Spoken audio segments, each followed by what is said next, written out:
했는데 대략 한번 보겠습니다. 에,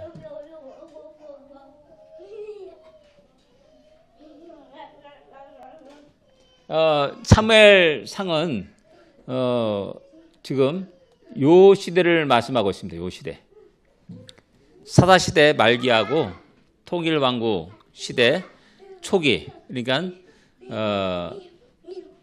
사무엘, 사울, 다윗 요 시대까지를 이렇게 이야기하는 게 사무엘 상하입니다. 그래서 횟수로는 BC 천년경 바로 여기 천년경에 요 상을 갖다가 우리에게 이야기해주고 있는 책이라 할 수 있습니다. 예,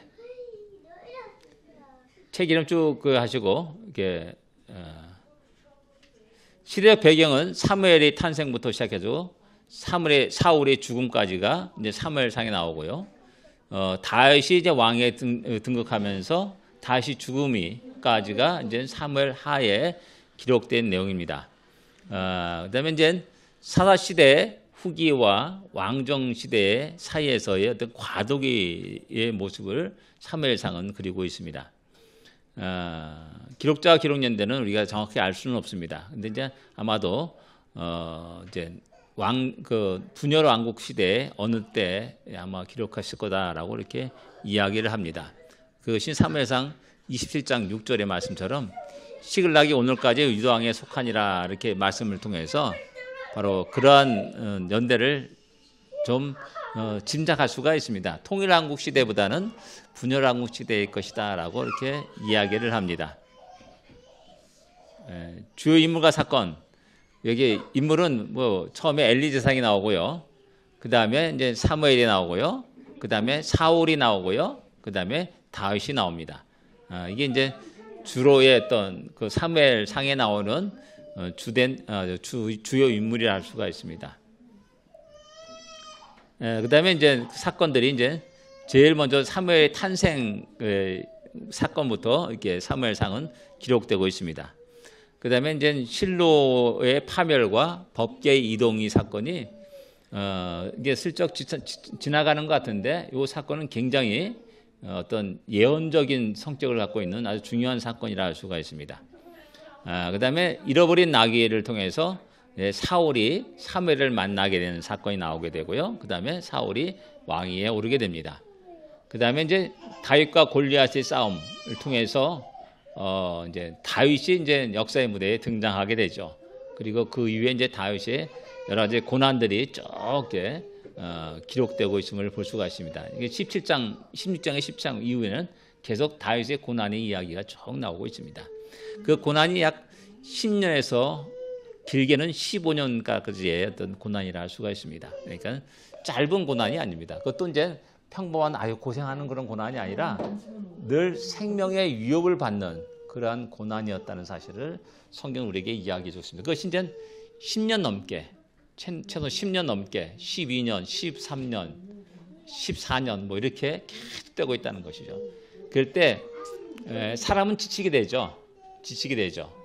근데 이것을 갖다가 계속해서 이겨나갈 수 있는 것은 뭐냐면 하나님의 약속, 하나님의 말씀이라는 사실입니다. 하나님이 다윗에게 기름 부었지 않습니까? 그 기억이 너무나 생생한 겁니다. 그러면서 그 어려운 시절을 갖다가 이렇게 믿음으로 계속 살아갈 수가 있게 되는 것이죠. 구조 쭉 이게 했고요. 그 다음에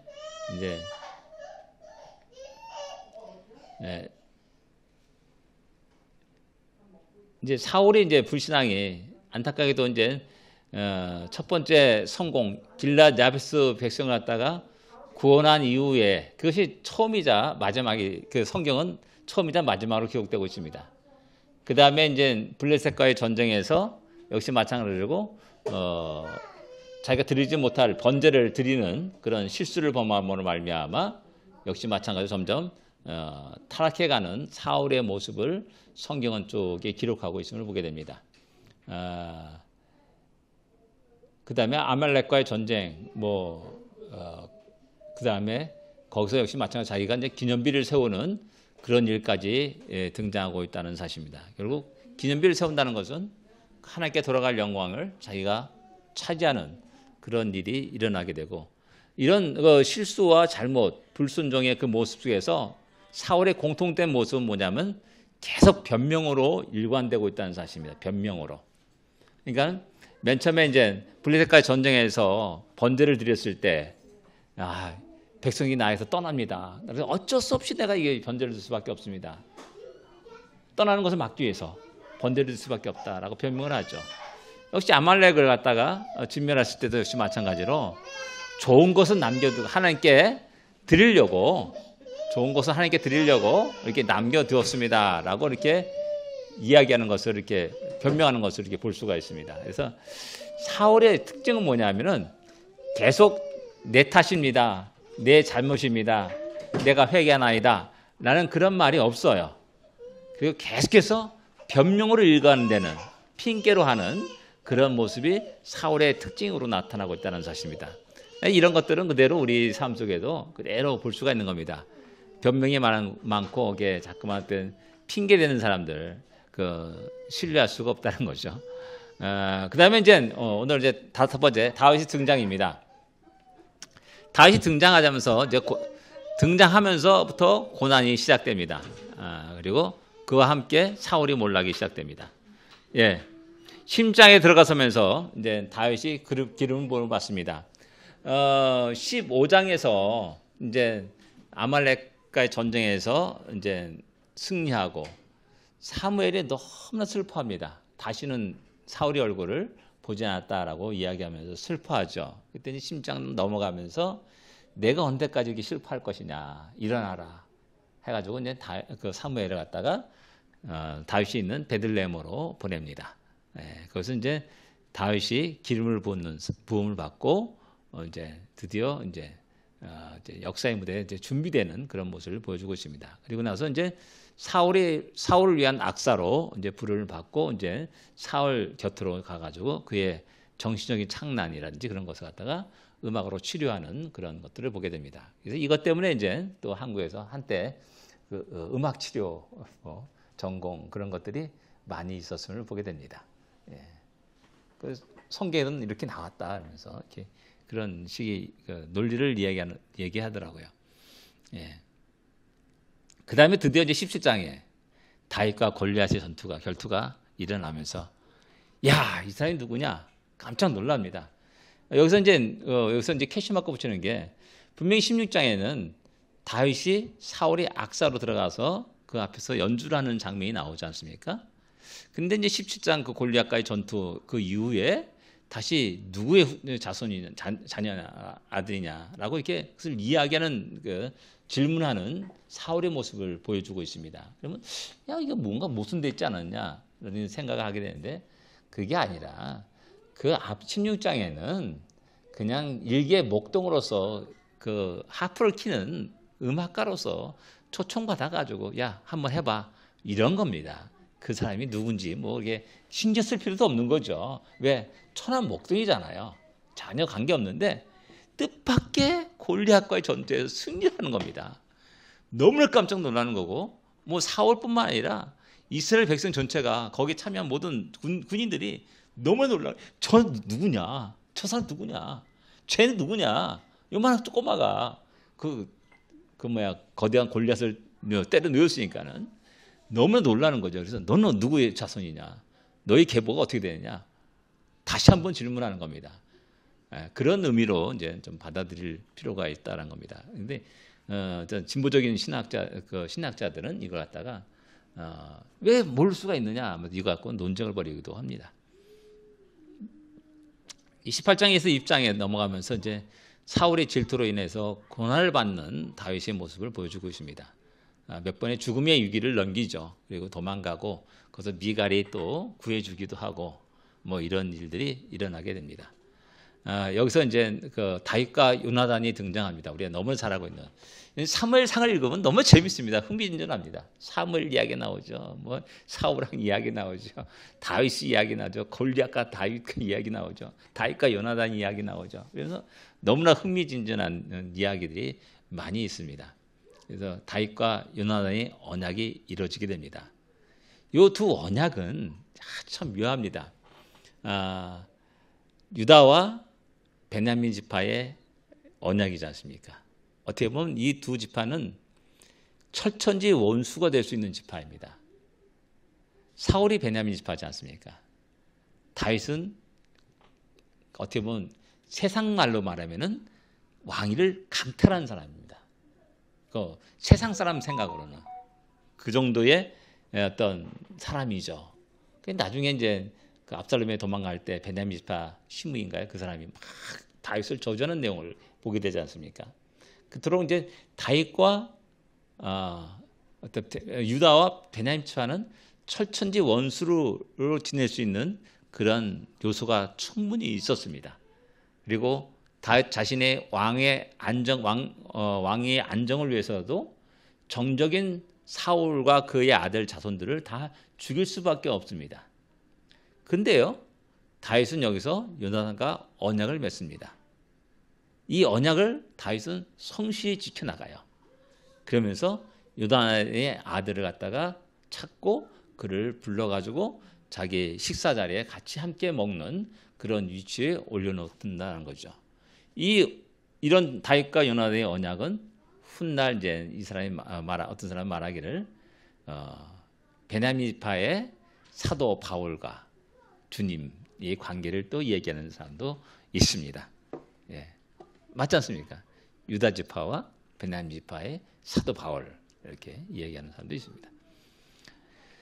그러니까 21장에 30장에서 이제 다윗의 유랑이 나옵니다. 이제 이것저것 이제 도망 다니고 참 비참한 비극 어떤 고난의 그런 유랑을 떠나게 됩니다. 제일 먼저 21장에서는 이제 아히멜렉의 도움이 나오고 있습니다. 이 진설병을 배고프다 먹을 거 있냐 했더니 진설병을 다윗에게 주는 장면이 나옵니다.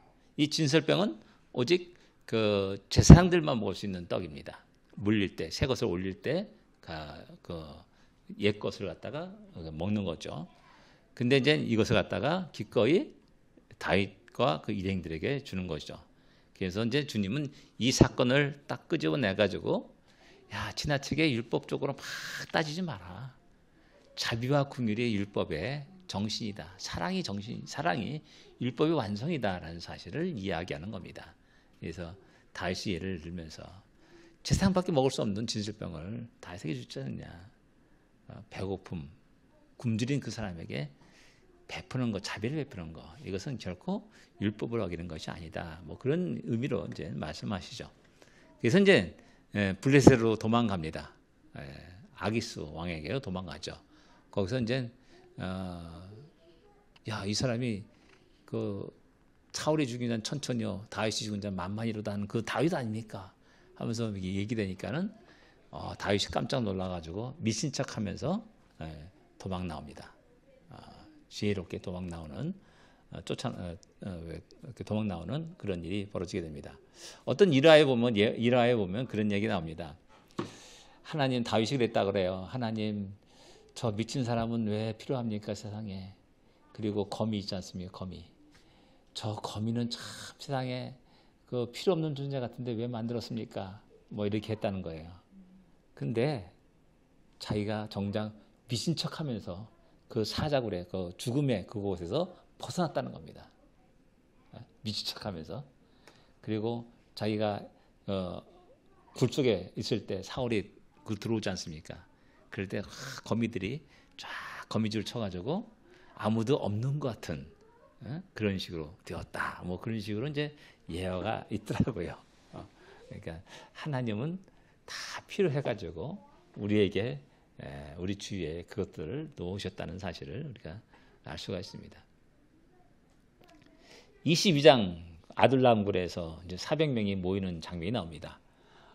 요 아둘람굴에서 400명은 나중에 600명으로 확장됩니다. 600명으로. 그래서 그 600명은 계속 그 다음에 그 숫자가 변하지 않아요. 그러니까 아마도 계속해서 다윗을 추종했던 사람들이 600명이었다라고 이렇게 우리가 짐작할 수가 있습니다. 그 600명이 이제 다윗 왕국을 세우는 하나의 초석이 되는 그런 사람이라고 말할 수가 있는 겁니다. 그 다음에 이제 모압으로 이제 가게 되고 다시 유다로 가게 되고 그랬습니다. 그러니까 다윗의 피난 그 행보를 보게 되면은 맨 처음에 블레스로 갔다가 그 다음에 잠깐 거기 나와서 유다로 왔다가 다시 모압으로 갑니다. 그래서 모압 갔다가 이제 갓 선지자가 여기 있으면 안 됩니다. 다시 유다로 가소서라고 해가지고 다시 유다로 왔고 그 다음에 나중에 최종적으로 다시 너무나 이제 사울 왕에 쫓김을 당하니까는 안 되겠다 싶어가지고 이제 다시 블레셋으로 망명하는 그런 행보가 이제 다윗의 행보입니다. 여기서 이제 노베 제사장 아히멜렉과 85명 제사장 85명을 사울이 죽이는 사건이 나옵니다. 그러니까 사울이 얼마나 이제 타락할 때가 타락하는 그런 모습을 우리에게 보여주고 있는 겁니다. 다른 사람 감히 죽일 수 없는 제사는 어떻게 하나님 제사는 어떻게 죽이냐라는 그 두려움 속에 있는데 감히 죽이라라고 명령하고 결국 그 85명이 죽임을 당하는 그런 아주 비극적인 사실이 이게 나타나게 됩니다. 23장에 넘어가면서 이제 그일라를 구원하고 이제 엔게디에서 이제 숨는 그런 장면이 나옵니다. 이 그일라를 구원한 그 사건은 굉장히 중요한 의미를 갖고 어떤 중요한 의미를 갖고 있는 게 뭐냐면은 하나님의 명령에 의해서 그일라를 구원하러 갑니다. 그래서 구원하죠. 근데 사울이 야 그일라를 갔구나. 성 안에 들어갔으니까 우리가 포위해가지고 그를 잡자. 이제 또 달려옵니다. 그럴 때 또 다윗이 기도를 합니다. 하나님, 이 그일라 사람이 나를 사울에게 넘길 것입니까 아닙니까? 라고 질문하죠. 기도를 합니다. 그때 하나님이 야 그들이 너를 넘길 테니까는 도망가라 라고 해가지고 도망갑니다. 이 사건이 왜 중요하냐면은 한번 생각해 보십시오. 우리가 만약 기도하지 않고 하나님의 뜻 가운데 움직이지 않았다면 그냥 절상정 여기서 사울을 맞이해서 싸우겠다 했다고 생각해 보십시오. 그러면 이제 그 다음에 이 말씀대로 그일라 백성이 자기가 살기 위해서 사울 왕이 피해서 살아야 되겠지 않습니까? 살기 위해서 다윗을 넘겨줄 거라는 거죠. 그럼 다윗 입장에서 어떻게 했습니까? 내가 구원한 그일라 백성에게 배신을 당하는 아주 너무나 쓰라린 배신의 아픔을 경험하게 돼. 그것이 이제 상처가 되겠죠. 그러니까 이런 상처로 나중에 왕이 된다면은 그 상처의 그런 트라우마를 벌써든지 못합니다.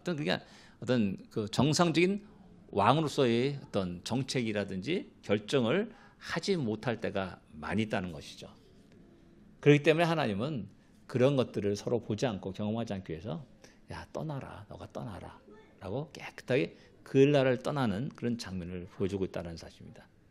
이 장면 나중에 또 역시 마찬가지로 나발이라는 그 사람의 아비가일 그 사람이 다윗을 막을 때에도 그대로 나타납니다.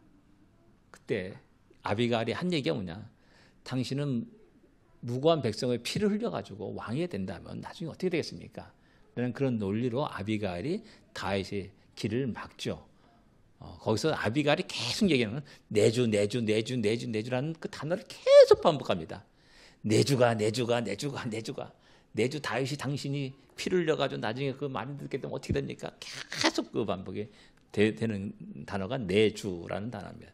나 이제 마이 로드라는 단어입니다.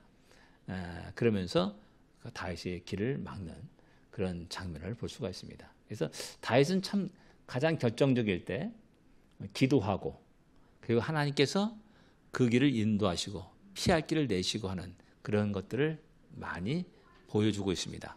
특별히 사무엘 상하에서 그가 블레셋과의 전쟁할 때도 갈까요 말까요, 나갈까요 말까요 라는 것을 질문합니다. 또 나중에 왕이 되었을 때 내가 어디로 가겠습니까? 헤브론으로 가라라는 하나님의 인도하심에 따라서 헤브론으로 가가지고 기름을 붓고 왕이가 되고 유다의 왕이 되는 그런 장면을 보게 됩니다. 그래서 사무엘 상하를 보게 되면 다윗의 특징은 뭐냐? 모든 일에 기도하면서 하나님의 인도하심을 구한 다윗이라는 사실입니다. 그리고 그에 따라서 다윗은 순종하고 나갔고 그곳에서 합력과 손을 이루는 모습을 보여주고 있다는 사실입니다. 24장에 보면 이제 엔게디에서 사울을 살려주는 장면이 나옵니다. 지름길을 택하지 않습니다. 옆에 있는 사람이 야 좋은 게입니다. 죽이시고 당신 왕이 오르십시오. 주위에 따르는 사람들은요 소망이 뭡니까? 다윗이 왕위에 올라가지고 자기들 모두가 다 한 자리 차지하면서 부귀 영화를 누리는 것이 그 따른 600명의 소원이에요. 그죠? 그러면 그게 바로 이제 눈앞에 있는 겁니다. 죽이면 자기가 왕이 되는 거 아닙니까? 그러면 얼마나 좋겠습니까? 하는 이런 아주 그 유혹에 탁 빠질 때가 있지 않습니까? 우리 모두가. 근데 하나님이 기름 부은 사람을 내가 함부로 하지 못한다. 그 원칙이 있습니다.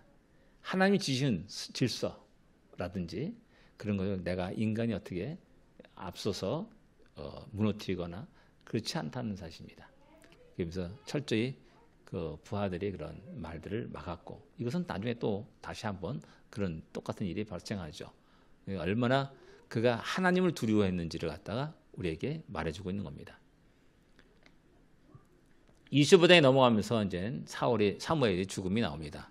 이 죽음은 아주 간단하게 딱 기록되어 있습니다. 백성들이 슬퍼했다라는 그 한마디 딱 나오고 있고 그렇게 됩니다. 짧은 어떤 간단한 그 죽음의 모습이지만은 그가 이스라엘 역사에 끼친 영향력은 지대했다는 사실을 알 수가 있습니다. 그다음에 25장에 나발과 아비가일 사건이 나옵니다. 아까 좀 전에 말씀드렸듯이 나발이 이제 그 양털을 깎는 그때 이제 다윗이 자기 부하들을 보내가지고 좀 먹을 것 좀 얻어와라 했는데 나발이 상당히 모욕적인 이야기를 하죠. 그래가지고 너무나 분노해가지고 나발의 모든 가족을 이제 죽이겠다고 치러 나갑니다. 그때 이제 아비가일이 그것을 극적으로 맞죠.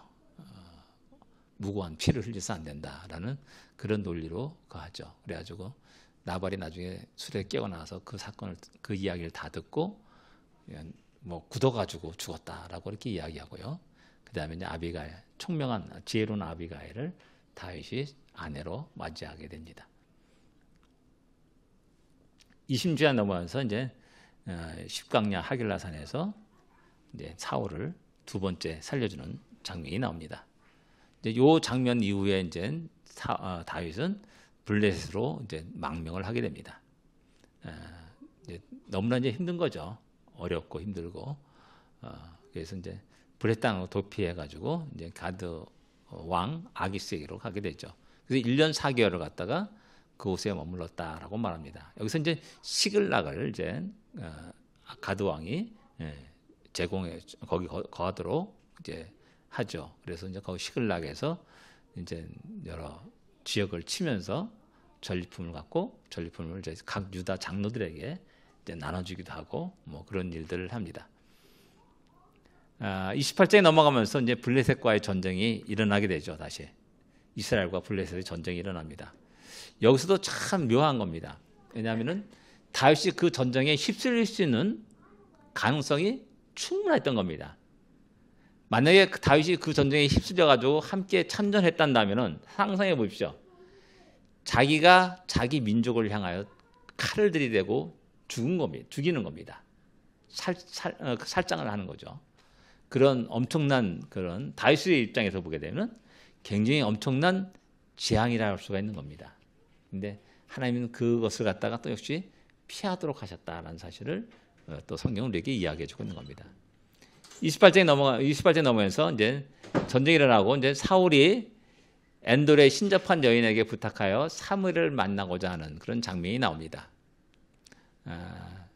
여기서 이제 과연 땅에 올라온 사람이 과연 사무엘일 것인가라는 그 논쟁이 또 신학적으로 나옵니다. 그 사람 어떻게 봐야 될 것인가, 귀신이다, 뭐 또 얘기하고 그런 얘기 나오는데 신접한 여인을 찾아하는 이제 그 정도까지 이제 타락을 하는 겁니다. 영적으로 타락을 하는 겁니다.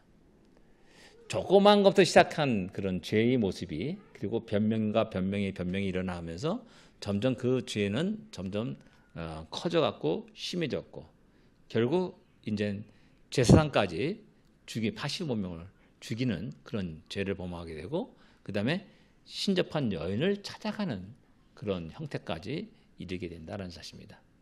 그래서 이제 올라온 그 사람이 마음껏 사울을 조롱하는 장면이 나옵니다. 그런 의미에서 이제 또 새롭게 볼 수가 있는 겁니다. 29장에 넘어가면서 이제 다윗이 전쟁에서 극적으로 피할 수 있게 되는 그런 장면이 나옵니다. 이것도 이제 하나님의 기묘한 하나님의 간섭과 섭리라 이렇게 말할 수가 있습니다. 그렇지 않으면 그대로 전쟁에 참여해가지고 이스라엘 민족과 함께 전쟁하는 대적하는 그런 일이 일어나게 되는 것이죠. 근데 이제 아기스 왕 주위에 있는 다른 블레셋 왕들이 우리는 절대 다윗과 함께 전쟁에 참여할 수 없습니다. 다윗이 배반하게 되면 우리는 그대로 다 끝나는 겁니다. 안 됩니다. 극구 만류해가지고 어쩔 수 없이 다윗을 갖다가 야 너는 돌아가라 라고 해가지고 다시 시글락으로 돌아오게 되죠. 근데 시글락에서 이제 시글락이 아말렉에 의해서 약탈을 당하게 되죠. 그래가지고 다윗과 아내들과 600명의 그 함께 참여 군대의 그 부인 가족들 전부 다 이제 포로가 되어가지고 이제 빼앗기게 되는 겁니다. 여기서 이제 사람들이 그 함께했던 600명의 사람들이 얼마나 낙심했냐면은 다윗을 죽이려고까지 했습니다. 다윗을 죽이려고까지. 그러니까 그들이 얼마나 이게 그래요. 마지막 끝까지 마지막 쫙 고생해서 따라왔는데 마지막 순간에 그 일을 일으킬 수가 있다는 거죠. 그렇지 않습니까? 우리 결과로 보니까는 요 고비가 넘어가면 바로 이제 왕이 되는 거잖아요. 요 고비가 넘어오면 왕이 되는 건데 만약에 그걸 참지 못하고 끝까지 지금까지 찾아왔어요. 10여 년을 잘 따라왔어요. 열심히 충성을 다했어요. 그 마지막에 자기 가족 때문에 자기 아내와 자식들 때문에 다시 죽이자 해가지고 돌을 던지려는 겁니다. 이 장면이 영어로 만들어 장면이 참 아주 극적인 장면이라 할 수가 있는 겁니다. 영어로. 거기서 이제 다윗이 하나님께 의지하고 기도하고 내가 따라가면 붙잡을 수 있습니까? 라고 질문을 또 기도를 하죠. 그래 가라 쫓아가라 해가 또 쫓아갑니다. 그러니까 다윗의 삶의 모든 것들은 작은 것부터 큰 것까지 일관되게 계속 하나님께 기도하고 하나님의 응답을 받고 그 응답에 따라서 자기의 삶을 살아간 사람이라 이렇게 말할 수가 있는 겁니다. 그 다음에 이제 31장에 이제 마지막에 3장 넘어가면서 사울과 요나단이 전쟁에 패해서 죽임을 당하게 됩니다. 그리고 사울은 자살로 자기 생을 마감하게 됩니다. 성경에서 자살로 마감한 사람이 많지 않습니다. 다 그 사람들이 선한 사람으로 기록되고 있지 않습니다. 사울이 그랬고요. 그 다음에 이제 나중에 압살롬의 반란에 의해서 이제 그 압살롬의 책사라고 할 수 있는 아이도벨인가요? 그 사람이 결국 자기 책략이 통과되지 않으니까는 고향에 내려가서 자살하는 그 장면이 나옵니다. 그리고 신약에 넘어가죠. 가룟 유다가 자살하는 장면이 나옵니다. 그런 거 볼 때 성경은 자살을 절대 미화하고 있지는 않습니다. 그리고 그것을 우리가 자살이 자살한 자 지옥 간다, 천국 간다 막 논쟁하고 우리나라에 워낙 자살자가 많으니까는 그런 가운데 또 크리스찬들이 또 많거든요. 자살자들이. 그러니까는 과연 이것을 어떻게 다룰 것인가 하는 그런 의미 속에서 살짝 우리가 자살을 그들도 청구할 수 있다라는 그런 식으로 살짝 이렇게 말하는 그런 유혹을 받게 됩니다. 근데 본래 성경에 보니까는 성경은 자살의 예를 갖다가 거의 기록하고 있지 않는데 자살자는 거의 대부분 아주 악한 사람으로 나타나고 있다라는 사실입니다. 그리고 나중에 이제 사사시대 기드온의 아들 아비멜렉 왕이 됐던 사람, 그 사람이 결국 어떤 여인이 맷돌을 던져가지고 머리에 맞아가지고 죽기 전에 여인에게 그 죽음을 당하는 것이 수치다. 나 죽여달라고 옆에 있는 사람이 말하죠. 감히 할 수 없으니까 자기가 스스로 죽음을 하는 자살하는 그런 케이스가 또 있습니다.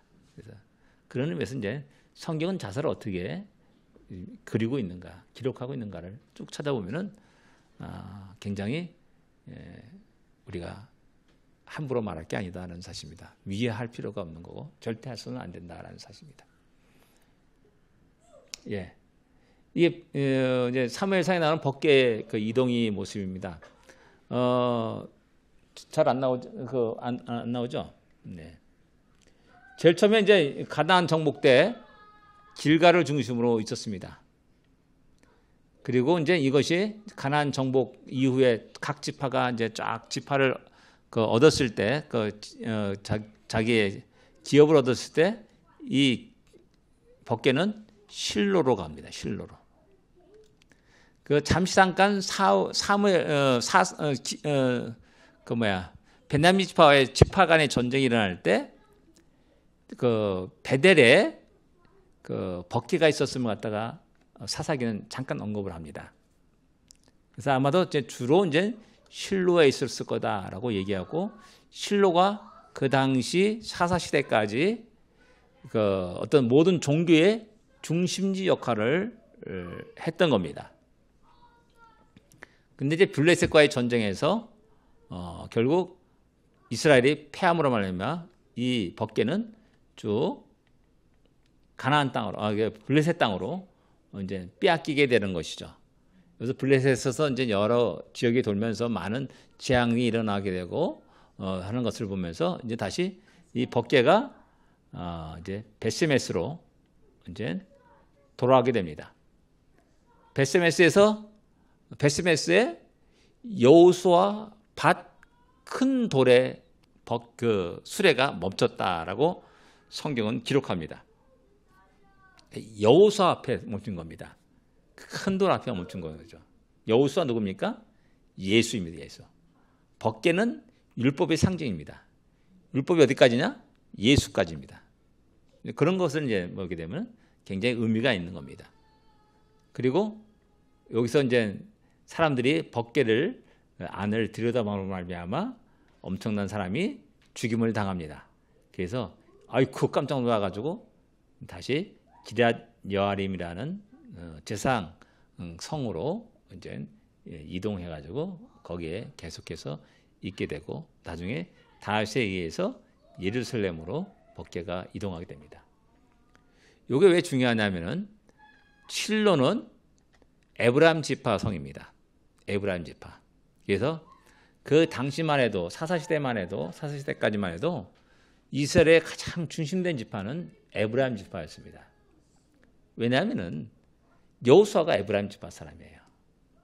그러니까 나름대로 큰 영향력을 끼쳤던 사람이 그 지파가 에브라임 지파였죠.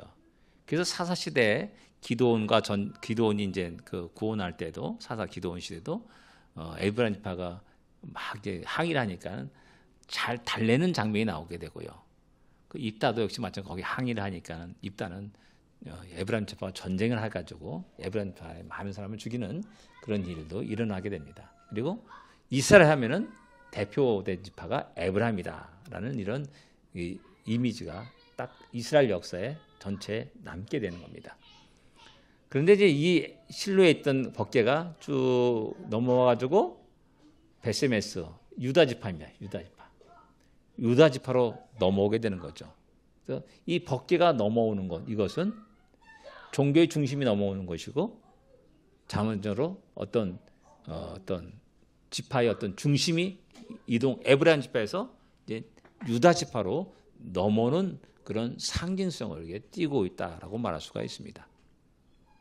예, 그런 의미에서 이제 법궤 이동이 사무엘상 처음에 이제 기록되고 있는 겁니다.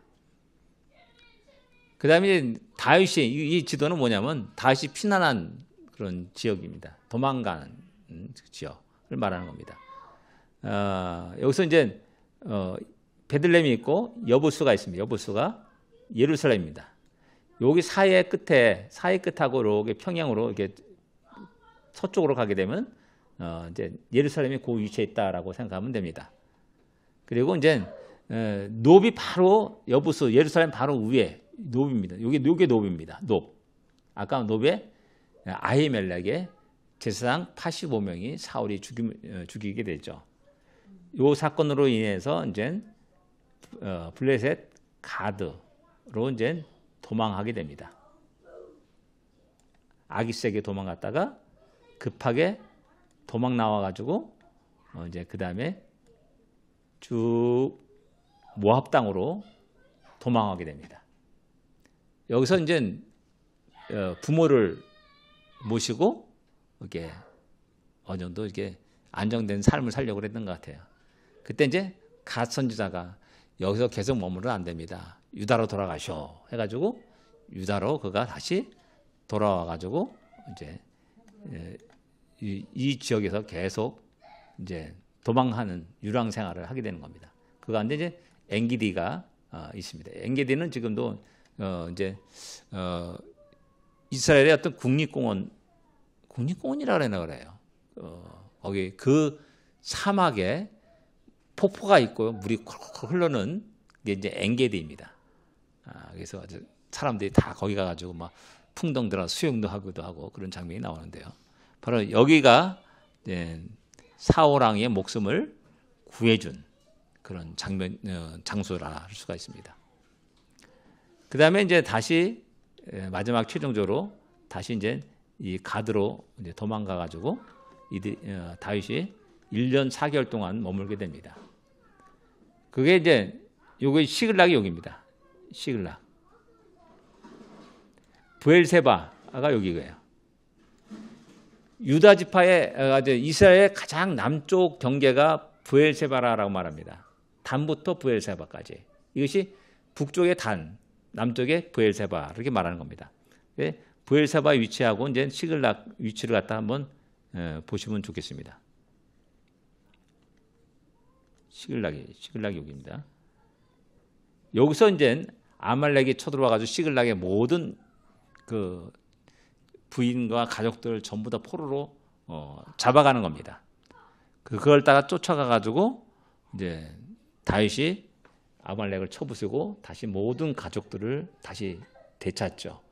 그래서 다시 그것으로 이제 유다 지파의 장로들에게 쫙 선물하면서 결국 사울이 죽었다는 소식이 전 이스라엘에 퍼졌을 때 유다 장로들이 다윗에게 기름을 붓게 되는 겁니다. 그것이 이제 사무엘하 처음에 나오는 장면이라 할 수가 있습니다.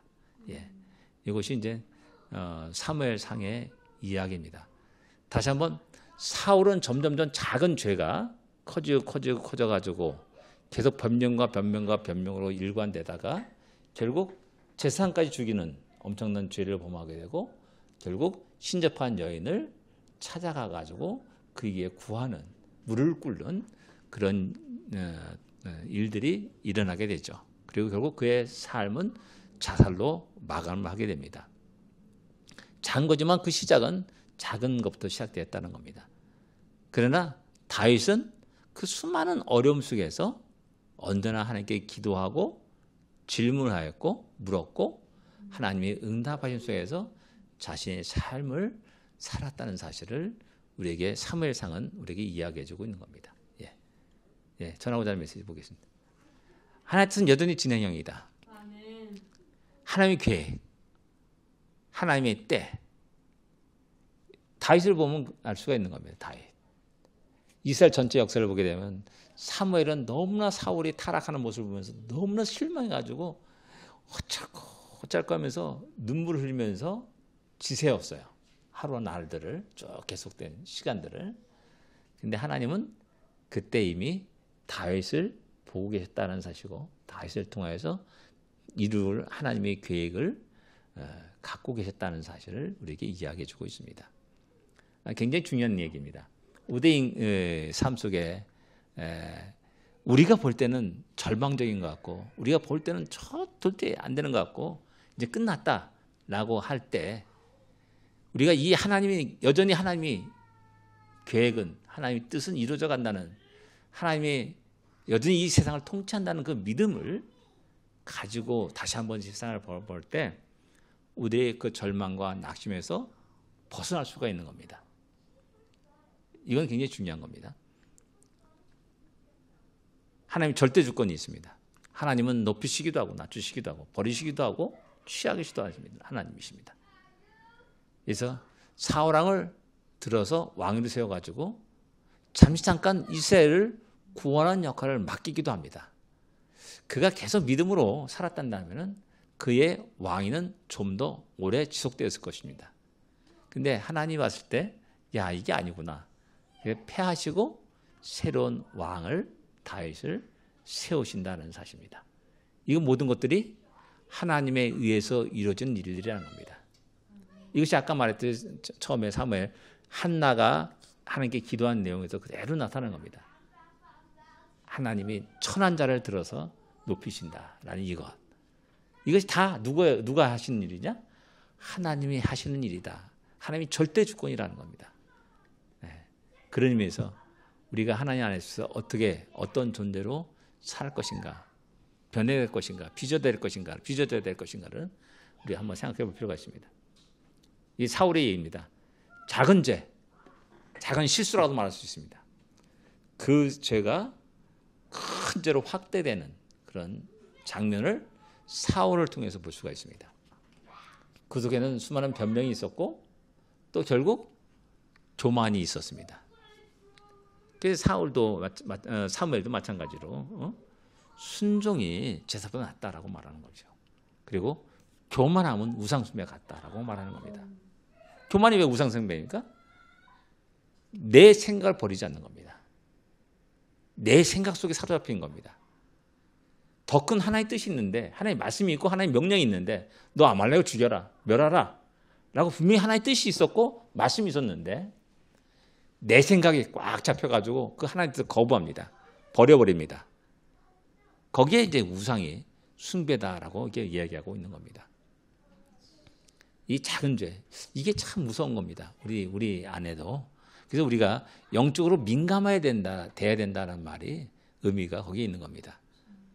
작은 것도 소리도 하지 않고 항상 가면서 우리 하나님 앞에서 우리 자신의 다시 돌아보는 그리고 회개하는 그런 우리가 되어야 됩니다. 뒤더르기 이동과 징조 그 원인들이 쭉 또 기록되고 있습니다. 제가 늘 얘기하지만은 많은 사람들이 백인들이 인디안을 학살한 그 사건을 이야기하면서 분노를 하게 되고 그래요. 그래서 전에 스타브락 갔더니 어떤 목사님들이 쭉 같이 갔는데 어떤 목사님이 우리 기독교인은 회개해야 됩니다 하면서 얘기하더라고요. 왜 그러냐 했더니 이거 다 기독교인들 죽인 거라 그러면서 막 얘기하더라고요. 열을 내가 얘기하더라고요. 그래서 네, 물론 그런 관점도 있습니다. 근데 하나님이 이 땅의 인디언들이 하나님의 영광을 드러내지 못하고 하나님이 그 사명을 감당하지 못하기 때문에 그것을 촛대로 옮기셨다라고 그렇게 생각할 수도 있는 겁니다. 하나님 촛대로 옮기신다고 그러잖아요. 교회의 역할을 제대로 하지 못하면 촛대로 옮기겠다라고 말하잖아요. 과연 이 땅이 진정 영원히 하나님 영광을 위하는 땅으로 하나님 기뻐하시는 땅과 나라로 오래 존속해야 되는 것, 그것이 굉장히 중요한 겁니다. 그렇지 않으면 하나님이 됐다, 이제 시간이 되었다, 때가 되었구나, 그냥 훅 풀어버리시고 또 다른 사람들에게 이 땅을 맡기실 수도 있다는 사실입니다. 그런 의미에서 좀 크게 하나님의 계획과 뜻 속에서 이 세계 역사를 또 볼 수 있는 눈을 가질 필요가 있습니다. 그것이 구약 성경에 나타난 역사가 아닙니다. 하나님은 때로는 아수를 들어서 이스라엘을 징계하십니다. 또 바벨론을 들어서 유다를 징계하십니다. 근데 왜 하나님의 뜻 가운데서 징계를 했는데 왜 바벨론을 멸망시키고 아수를 멸망시키고 결국 또 페르시아를 멸망시키냐라는 겁니다. 성경은 어떻게 말하고 있냐? 야, 이스라엘 백성들이 너무나 죄가 많고 그래서 좀 너희들 좀 손 좀 봐라 하고 맡겼더니 이들이 와가지고 뜯어 패는 겁니다. 반 죽여놓는 겁니다. 그것을 하나님이 안 된다 라고 말하는 겁니다. 야, 손 좀 봐라 했더니 좀 잠깐 이렇게 한번 톡 치라했더니 왜 반 죽여놓느냐 라고 말하면서 그들을 징계하시는 겁니다. 그래서 결국 하나님이 쓰시는 도구로서 아수르와 바벨론과 페르시아와 또 나중에 알렉산더, 그다음에 로마 제국이 그렇게 하나님이 뜯어내서 사용되었다는 사실을 우리에게 이야기해 주고 있는 겁니다. 그래서 때가 됐을 때 그들을 패하시고 또 역사 속에 사라지게 하십니다. 그리고 새로운 나라가 등장하시고 다시 또 패하시고 새로운 나라가 등장시키시고, 그런 속에서 변함없이 하나님의 뜻은 그 역사 속에서 계속 진행형으로 이루어져 왔고 발전되었고 확산되었고 또 구체화되었다는 사실을 우리에게 이야기해 주고 있는 겁니다. 그런 의미에서 이제 사무엘, 상, 하가 우리에게 또 많은 것들을 이야기하고 있음을 우리는 다시 한번 깨닫기를 원합니다. 예, 이상입니다. 감춰진 하나님 일들, 법계 이동이 있고 다윗 등장, 이 대표적인 케이스라고 할 수 있습니다. 사소한 것 같지만은 나중에 알고 보니까는 이 사건이 작은 사건이 아니었다는 겁니다. 다윗 등장이 사무엘이 기름 부은 사건이 작은 것 같았는데, 근데 나중에 이스라엘 역사를 보니까는 그 사건이 엄청난 큰 사건이었다는 사실을 우리에게 이야기해주고 있습니다. 예, 그러면서 이제 다윗이 그 다음에 이스라엘 모든 역사의 중심이 되었고 유다 지파가 그 중심이 되었다는 사실을 우리에게 이야기해주고 있습니다. 예, 기도하겠습니다.